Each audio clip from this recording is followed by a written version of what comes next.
गांव गांव में अकाल पड़ गया था। खेत सूखे, कुएं खाली और लोग पानी की एक एक बूंद को तरस रहे थे। ऐसे में रामू किसान ने सोचा, अब गांव में पेट पालना मुश्किल है, बाहर जाकर ही कुछ करना पड़ेगा। सुबह सुबह लाठी कंधे पर रखी, एक फटी पुरानी झोली कंधे पर टांगी और निकल पड़ा काम की तलाश में। चलते चलते वह सुरजनपुर नाम के गांव पहुंचा। सड़क किनारे बैठकर वह सोच ही रहा था कि क्या करे। तभी उसकी नजर बड़े खेत और पक्के घर पर पड़ी। यह घर गांव के अमीर किसान भीखन लाल का था।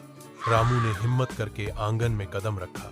राम राम सेठ जी, मैं रामू दूसरे गांव से आया हूं। हमारे गांव में अकाल पड़ा है, लोग भूखे मर रहे हैं। अगर कोई काम मिल जाए तो बड़ी मेहरबानी होगी। भीखन लाल ने उसे ऊपर नीचे देखा।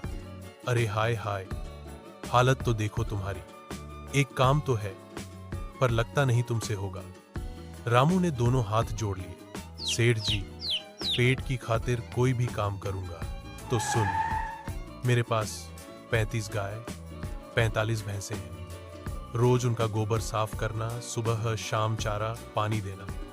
महीने में 300 मिलेंगे और 2 वक्त का खाना भी हमारी तरफ से। रामू ने सोचा, 80 जानवर संभालना आसान नहीं, लेकिन खाने का इंतजाम भी है और काम न करने से तो बेहतर है। ठीक है सेठ जी, कर लूंगा। बस एक गुजारिश है, क्या गौशाला में रह सकता हूं? यहां मेरा कोई ठिकाना नहीं। भीखन लाल ने थोड़ा सोचा, फिर कहा, ठीक है, रह लो। रामू ने काम शुरू कर दिया। सुबह अंधेरा रहते उठ जाता, गोबर साफ करता, चारा पानी देता, जानवरों का इतना ख्याल रखता कि उनकी हालत पहले से भी अच्छी हो गई। कुछ महीनों बाद भीखन लाल ने खुशी से कहा, रामू, तुम्हारी वजह से दूध भी बढ़ा है और जानवर भी तंदुरुस्त हैं। अब से तुम्हारी मजदूरी 500। रामू ने धीरे धीरे कुछ रुपए जोड़े और एक छोटा सा कच्चा घर बना लिया। कई साल बाद रामू ने एक दिन कहा, सेठ जी, आजकल गांव में चोरी बढ़ गई है। मेरे घर में जो पैसे हैं उनका डर लगता है। दिन में तो मैं यहां रहता हूं, घर खाली पड़ता है। भीखन लाल बोले, गांव में सबसे सुरक्षित जगह है चौधरी वीरपाल का घर। ईमानदार माने जाते हैं, पहरेदार भी है।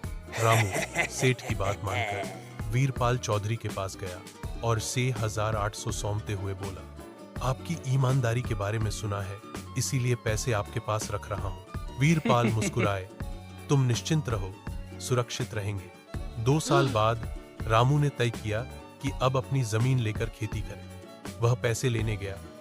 चौधरी जी, अपने 7,800 देने आए हूं। वीरपाल ने भौहें चढ़ाकर कहा, कौन रुपये? कोई कागज है तुम्हारे पास? बिना लिखत पढ़त के पैसे नहीं देता। रामू गिड़गिड़ाया, मेरे मेहनत के हैं चौधरी जी, लौटाइए। वीरपाल ने ताने मारते हुए कहा, लगता है मुझ पर झूठा आरोप लगाकर रुपये ऐंठना चाहता है, और अपने आदमियों को बुलाकर रामू की पिटाई करवा दी। रामू चोटिल होकर घर लौट आया। 2 दिन तक काम पर न गया तो भीखन लाल खुद मिलने आए।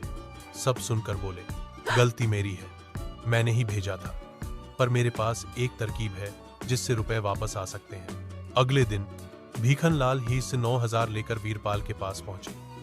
कुछ महीने बाहर व्यापार करने जा रहा हूं, पैसे संभाल कर रख लो। वीरपाल के मन में लालच जाग गया, बड़ी मछली फंसी है। इतने में रामू अंदर आया। वीरपाल ने उसे देखते ही कहा, अरे रामू, पहचान नहीं पाया था उस दिन। लो, तुम्हारे पैसे अभी देता हूं। रामू चुपचाप रुपए लेकर निकल गया। भीखन लाल हंसते हुए बोले, तो चौधरी जी, अब मैं भी अपने पैसे आपके पास रख सकता हूं। तभी उनका नौकर दौड़ता आया, मालिक, अब बाहर जाने की जरूरत नहीं, व्यापारी खुद गांव आ रहे हैं। भीखन लाल बोले, तो चौधरी जी, पैसे घर ले जाता हूं, अगली बार जरूर आपके पास रखूंगा। वीरपाल सोच में पड़ गया। 800,000 भी गए और रामू के 6,800 भी। रामू ने सेठ का धन्यवाद किया। भीखन लाल ने मुस्कुराकर कहा, मेहनत और ईमानदारी से कमाने वाले का बुरा कोई नहीं कर सकता, और लालची कभी सुखी नहीं रहता।